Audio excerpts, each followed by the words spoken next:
nderuara familje e Shpatit, zonja Gjylimsere, zonja Selvie, Jehona, Albini, gjithë familjarët e Shpatit, lejoni që në emrin tim personal dhe në emrin e klasës së shkollës fillore Liria, ku bashkë me Shpatin filluam hapat e para të jetës son, t'ju shple ngushëllimet tona të sinqerta.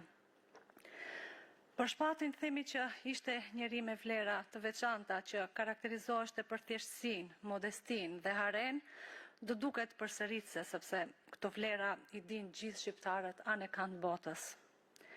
Po, ne si klasë duam të ndalemi për atë pjesë më të bukur të njeriut, fëmijërinë, për ato hapat e para që i bëm bashkë me Shpatin. Shpati që i vogël ishte i veçantë dhe këtë nuk e themi si klishe, si diçka përsëritse, por ne që e njohëm e dim, ishte ai djali i çapkën, energjik, që çdo pushim mezi priste të kapte topin dhe të luante futboll.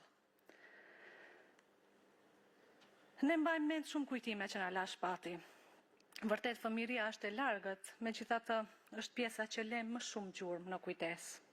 Mbaj mend kur mësuesja jon, tani më edhe ajo e ndjer, zonja Nadire, do ta nxirrte përpara derasës së zezë dhe do t'i thonte që ta këndoj këngën O Sole Mio, sepse ai e këndonte në mënyrë fantastike dhe ne mahniteshim me zërin e tij.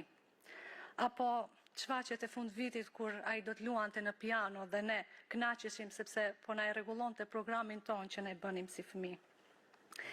Kemi shumë kujtime që na la Shpati, por ajo që e bënte më njerëzor, diku në vitet e 2000 kur Shpati ishte në kulmin e karrierës së tij, tani më ai jetonte në Shkup dhe jetonte famën e tij, ëndrrën e tij. Çdo vit do të mlidheshte që të vini në Tetov të festonim 7 Marsin dhe t'i tërgonim lule mësueses. Thonë që pas kalimit në botën tjetër për gjithë thuhen fjalë të mira, por nuk është kështu sepse atyre që u thyhet zemra, ata me të cilët u rrit do ta kujtojnë edhe pas këtej.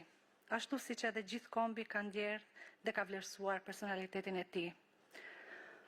Pushoj qetë, shok klase, në kopshtet e parajsës, mik, artist dhe mbi gjitha njeri unik. Ju faleminderit.